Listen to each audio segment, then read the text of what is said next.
Bonjour et bienvenue sur la chaîne YouTube des éditions Akata pour une vidéo un petit peu particulière. Peut-être que vous l'avez déjà vu passer comme information, soit dans la presse, soit sur des sites spécialisés ou alors sur les réseaux sociaux. Mais voilà, les éditions Akata ont rejoint la semaine dernière les éditions Le Duc. Les éditions Le Duc qui sont donc une filiale aujourd'hui du groupe d'éditions Albin Michel.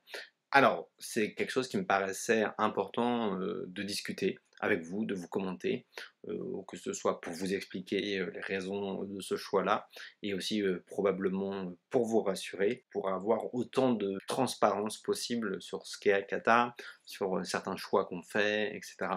Et donc quelque chose qui est aussi crucial, on va dire un tournant pour l'entreprise, ça me paraissait important de venir le commenter. D'abord, avant toute chose, c'est un petit peu connexe, mais je m'excuse, voilà, pour autant, la vidéo, la qualité, voilà, du son, de l'image et cetera. Voilà, c'est pas c'est un drôle de timing. Je suis actuellement en convalescence parce que j'ai eu des petits soucis, de santé, lors du Hellfest et donc je profite de l'occasion pour m'excuser auprès, du Hellfest, enfin et aussi des festivaliers qui devaient venir, sur notre stand le dimanche du premier week-end, voilà, parce que notre stand était fermé suite à mes petits soucis de santé que j'ai eus. Donc voilà, je suis vraiment désolé. Et je suis désolé voilà, de cette vidéo, de la manière dont voilà, la qualité sera peut-être un petit peu fluctuante. Tout ça arrive avec un drôle de timing. Mais voilà, donc les éditions Akata ont rejoint les éditions Le Duc. Pourquoi, comment, à quel moment, tout ça s'est fait, décidé, etc. Bon, ça a commencé il y a quelques temps, je ne sais plus exactement quand, mais c'est vrai que c'était toujours un petit peu dans un coin de notre tête, avec Sylvie Chang, qui était donc la gérante d'Akata, qu'un jour, vraisemblablement, elle s'éloignerait un petit peu du monde du manga, parce qu'elle y a déjà consacré beaucoup d'années de sa vie à Akata, et à partir de là, on a discuté, et voilà, on a décidé de trouver un repreneur. Parce que moi, personnellement, j'avais pas envie de faire ça tout seul, clairement. J'ai pas envie de gérer tout ce qu'on a dans la gestion d'une entreprise et d'une très petite entreprise. Euh, Il y a déjà beaucoup de choses à gérer en tant qu'éditeur indépendant, mais le métier d'éditeur, il y a déjà aussi plein de choses que vous imaginez pas, qui relèvent vraiment purement de la gestion, je vais pas dire de la finance, mais des choses, voilà, mathématiques, budget, etc., qui sont vraiment pas passionnantes.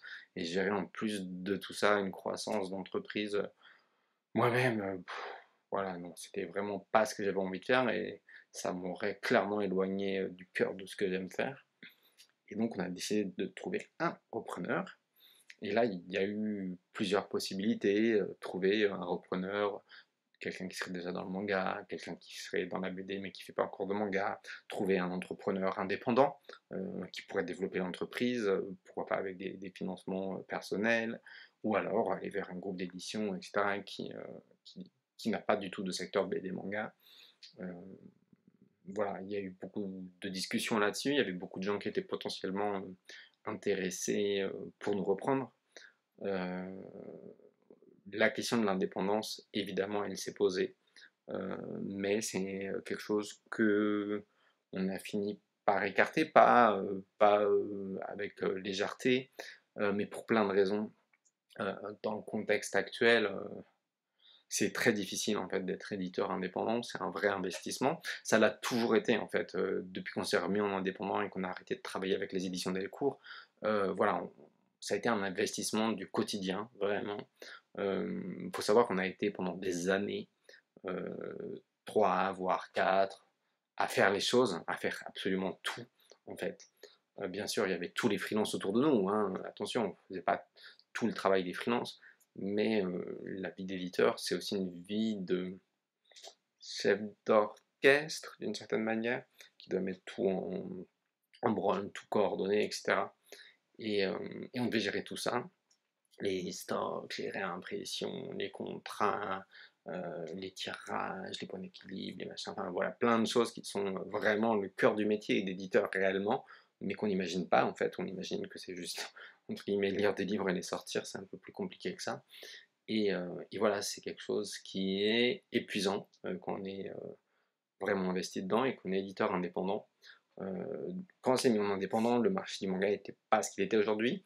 Il n'était pas forcément au milieu de sa forme, donc c'était aussi déjà un gros pari qu'on a réussi à relever.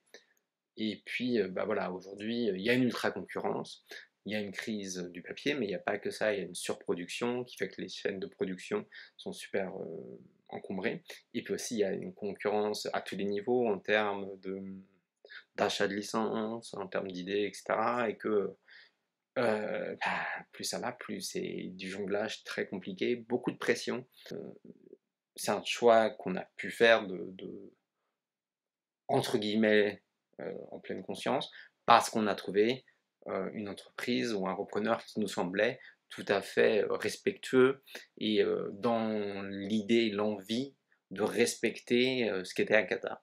Donc ce repreneur, c'est les éditions Le Duc qui appartiennent au groupe Albin Michel. Et bah voilà, les rencontres se sont très bien passées. Les échanges donc avec bah, Karine et Pierre Benoît, qui sont les dirigeants actuels des éditions Le Duc, se sont très bien passés. Euh, Ça a été assez sécurisant et voilà, pour moi, j'ai toujours dit ça, mais l'être humain, il est important. Euh, et quand le contact humain, le feeling se passe bien, bon, bah, c'est déjà un premier gros pas assez positif. Euh, Clairement, leur volonté de ce qu'ils ont exprimé, ce n'est pas de mettre un coup de pied dans la fourmilière, de prendre Akata pour en faire quelque chose qui le dénaturerait, qui en changerait l'essence, qui en changerait ce que c'est. S'ils ont choisi Akata, s'ils ont eu envie de porter Akata, c'est parce que bah, ils ont aimé ce qu'on proposait, que ce soit les ouvrages, notre manière de communiquer, notre manière d'essayer de respecter tout le monde, de nous adresser aux lecteurs, de proposer des livres, les contenus des livres qu'on propose, etc. Et donc bah, voilà, on nous a garanti vraiment une non-interventionnisme dans l'éditorial et cette liberté de ton, de communication, de choix des ouvrages et bah, ça, c'est assez sécurisant. Et un des intérêts d'aller vers cette entreprise-là, justement, c'est d'aller vers une entreprise qui n'a a priori pas de savoir-faire sur le manga, très peu sur la bande dessinée, puisque chez Albin Michel, le développement du secteur bande dessinée est assez récent. Et tout ça, c'est des choses que nous, on a pris en considération, que moi, j'ai pris en considération, qui m'ont mis en confiance. Et voilà, Pierre Benoît et Karen ont su me mettre en confiance sur ce que j'avais envie de porter, sur les raisons qui les poussaient à vouloir se rapprocher d'Akata. Bien évidemment, derrière ça, il y a des enjeux financiers. En ce moment, dans le monde entier, il y a plein de regroupements. Aux États-Unis, les gros éditeurs achètent tous les moyens, tous les indépendants. Bah voilà, en France, Lagardère, enfin voilà, vous les avez peut-être vus dans les médias, mais les groupes de distribution, diffusion, etc. Enfin, vraiment, c'est des pieuvres tentaculaires énormes qui sont en train de se mettre en place. Et moi, ce qui est sécurisant aussi dans un groupe comme Albin Michel, c'est que même si ça reste un groupe indépendant, qui n'est pas raffilié à des choses qui n'ont rien à voir. Bien sûr, la notion d'indépendance à cette échelle-là, elle a un autre sens que la notion d'indépendance quand Akata était Akata avant, mais ça reste quelque chose, on va dire, de relativement maîtrisé, voilà, que je trouve qui a encore du sens en termes d'identité, tout simplement. Euh, donc voilà, tout ça c'était des raisons assez sécurisante. Et puis bah, voilà, comme je vous l'ai dit, à Qatar, on en était à des moments un petit peu tournants de notre développement. Je ne suis pas quelqu'un qui est à fond pour la croissance sans arrêt. Mais c'est vrai qu'en tant qu'éditeur indépendant, on a toujours une espèce d'épée de Damoclès au-dessus de nous, de se dire, bah voilà, est-ce qu'on va réussir à exister encore dans 5 ans J'avais pas forcément des hyper inquiétudes, mais c'est vrai que à un moment, soit on vivote et on reste dans un petit coin, et en même temps, comme on lance des idées, qu'on se fait beaucoup piquer nos idées, bah, ça devient plus dur de faire les choses dans notre coin. Et puis, bah, nos best-sellers aussi sont pas des séries fleuves qui font 77 tomes en cours, qui sont imprimés à 200 000 exemplaires, enfin je caricature un peu, ou pas d'ailleurs. Et voilà, puisque notre plus gros best-seller, c'est Orange. Et puis bah, après, on avait un niveau en dessous des ouvrages comme Le mari de mon frère, Magical Girl of the End aussi, par exemple, qui sont des ouvrages au fond très solides. Et puis bah, évidemment Perfect World. Mais Perfect World s'achevait avec son 12e tome. Perfect World était quand même un cran en dessous largement de Orange, parce qu'Orange, ça a des niveaux qui feraient rougir tous les shonen manga. Enfin, pas tous, mais une grosse partie des shonen manga actuels. Mais voilà, Perfect World était en dessous, et Perfect World s'achevait au tome 12. Donc il y avait une espèce de pression, en fait, à trouver un titre qui allait prendre la relève. Bon, bah, il s'avère que tout le monde a bien travaillé, et puis tout le monde nous a beaucoup soutenu aussi, et Sign of Affection a pris très clairement la relève, puisque Sign of Affection, qu'on a lancé l'année dernière, a été notre meilleur lancement historique, tout simplement. Si on regarde les 8 premières semaines de vente, ça a été nos plus belles ventes sous GFK.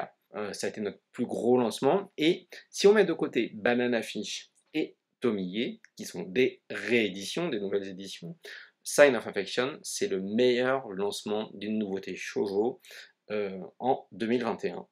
Donc voilà, on était déjà, on respire un coup, c'est-à-dire qu'on faisait déjà mieux que Perfect World avec Sign of Affection.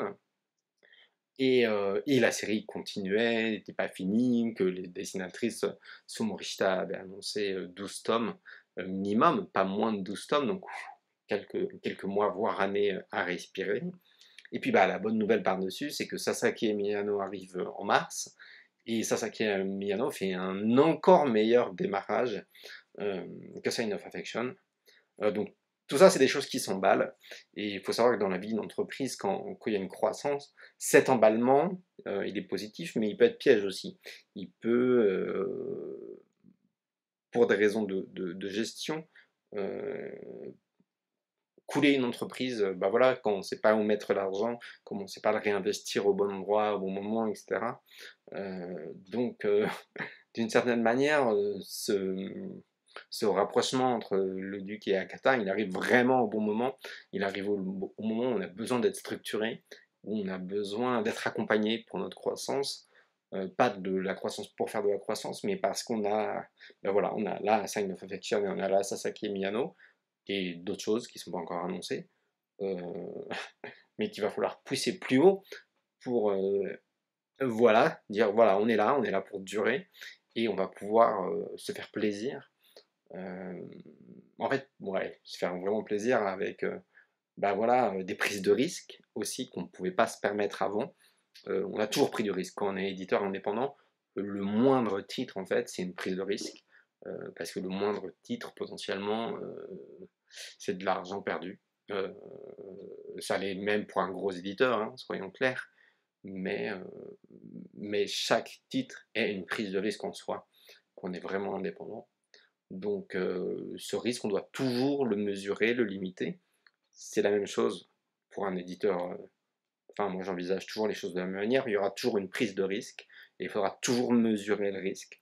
Simplement, en étant accompagné par un grand groupe, ben, ce risque, on va pouvoir le monter plus haut, peut-être de ce qu'on pouvait faire aussi, parce qu'on va pouvoir mieux accompagner nos succès commerciaux, entre guillemets commerciaux. Et, euh, et voilà, donc j'y vois beaucoup de potentialité, et donc il y a quelque chose de très excitant là-dedans. Encore une fois, parce qu'on m'a garanti et promis une grande liberté de ton éditorial, etc. Et, et voilà, donc maintenant, ça va prendre, je pense, un petit peu de temps, mais un des objectifs, vraiment, ça va être dans ce rapprochement, ça va être une rationalisation de nos process. Comme je vous ai dit, on a été 3 à 4 pendant des années. Là, depuis quelques mois, on est déjà rentré dans des phases d'embauche. Et ben voilà, des embauches, c'est beaucoup de choses, c'est des nouvelles dynamiques à trouver, etc.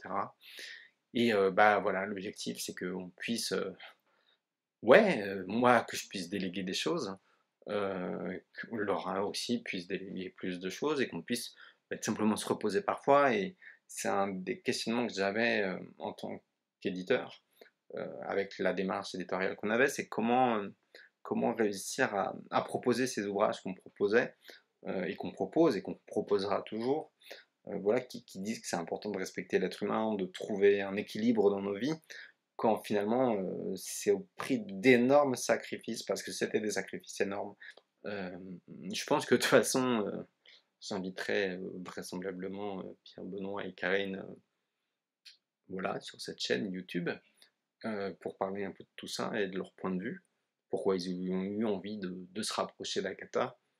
Donc voilà, là aussi ce que ça veut dire, c'est que, je vais pouvoir déléguer des choses comme, j'espère, la réimpression des ouvrages et cetera. Voilà, je m'excuse, hein, vraiment, je sais qu'il y a plein de bouquins de rupture, on n'est pas les seuls éditeurs, mais il y a des choses qui prennent plus de temps que je voudrais parce qu'à un moment, tu crois avoir trouvé une solution et puis en fait, bah, l'imprimeur, il a plus assez de papier, il a mal anticipé et puis une fois qu'il a reçu le papier intérieur et ben, en fait, il a plus le papier pour les jaquettes et bah, après, une fois qu'il a reçu le papier pour les jaquettes, il a plus le papier pour les couvertures intérieures, le carton, là. Et que ben ça, moi je suis commande des imprimeurs et je peux pas faire le mémo à leur place. Ou si je fais le mémo, de toute façon je suis pas décisionnaire. Et que bah, ce genre de choses, c'est des choses que je vais pouvoir déléguer aussi. Et que bah voilà, là par exemple, je sais qu'on a du retard sur pas mal de réimpressions, sur Riku, Magic Carrier of the End. On a aussi des tomes de rupture, en rupture de Orange, depuis février, enfin, ce qui est complètement aberrant, mais parce que dans ce contexte d'hyper-production, entre guillemets, Akata n'est rien en termes de négociation pour des imprimeurs. Bien sûr, c'est beaucoup plus complexe que ça, on était ultra bien accompagnés par plein de personnes, plein d'imprimeurs, CPE Conseil, etc. Enfin, vraiment, il y a plein de gens qui ont participé sans arrêt à ce qu'est Akata, qui nous ont aidés, qui sont des personnes de l'ombre. Mais voilà, à un moment, c'était à nous, en tant que salariés d'Akata aussi, de devoir gérer tout ça, de trouver l'équilibre avec tout le monde. Et puis, bah, notre, notre fatigue, le fait qu'on était une petite équipe, ça se répercutait sur tous nos partenaires, les traducteurs aussi, les graphistes aussi, bah voilà, les imprimeurs qui recevaient parfois les fichiers en retard, les distributeurs, etc., etc. Enfin voilà, la liste est longue. Et donc, bah voilà, là, l'idée c'est de réussir à pouvoir rationaliser tout ça. Et du coup, bah, j'envisage tout ça avec, ouais, beaucoup d'excitation parce que j'y vois beaucoup de positifs, beaucoup de potentialités. Voilà, maintenant, toutes les potentialités d'Akata qui, j'espère, vont pouvoir fructifier pour faire encore mieux en fait que ce qu'on vous a toujours proposé. Là, concrètement, je pense pas que vous allez forcément vous voir des changements. C'est pas l'objectif que vous voyez des changements, sauf peut-être avec des campagnes promo plus massives sur certains ouvrages. Pourquoi pas? Mais voilà, par exemple, on a déjà des stocks de livres facilement pour 1 an et demi, voire 2 ans. Donc voilà, tout ça, vous n'allez pas forcément vous en rendre compte. Donc l'objectif, c'est que vous ne voyez pas de grande révolution soudaine, pas de rupture, pas de cassure, mais plutôt que vous voyez quelque chose qui se porte de mieux en mieux et qui va pouvoir aller pour le coup vers des choses de plus en plus pointues, de plus en plus, j'espère, excitantes pour vous. En tout cas, ça l'est pour moi, parce que je sais ce que j'ai envie de faire, j'ai plein d'envies, etc., etc. Voilà, bah, je pense que je vais m'arrêter là pour cette vidéo qui est, je crois, déjà bien assez longue comme ça. Je suis pas sûr que vous l'aurez écouté jusqu'à la fin. En tout cas, comme ça, vous avez tous les éléments si vous avez envie de les avoir. Et puis, bah, de toute façon, je vous donne rendez-vous très vite, parce qu'on a plein de bouquins à vous annoncer, y compris plein de shoujo manga, évidemment. J'ai très hâte que vous puissiez découvrir tout ça. On va essayer de rattraper notre retard, parce qu'on a pas mal de retard sur plein de dossiers, sur plein de sujets, sur plein de choses. Et bah voilà, j'espère que bah voilà, vous comprendrez les choix qui nous ont amenés à ça. Et puis bah, de toute façon, finalement, les choses restent les mêmes. Ça veut dire qu'on a besoin de la même manière de votre soutien pour des raisons différentes. Mais voilà, en tant qu'éditeur, on reste une entreprise à part, en fait, affiliée à une autre. Mais bah, on aura besoin de trouver les mêmes points d'équilibre, la même, entre guillemets, rentabilité, les mêmes choses.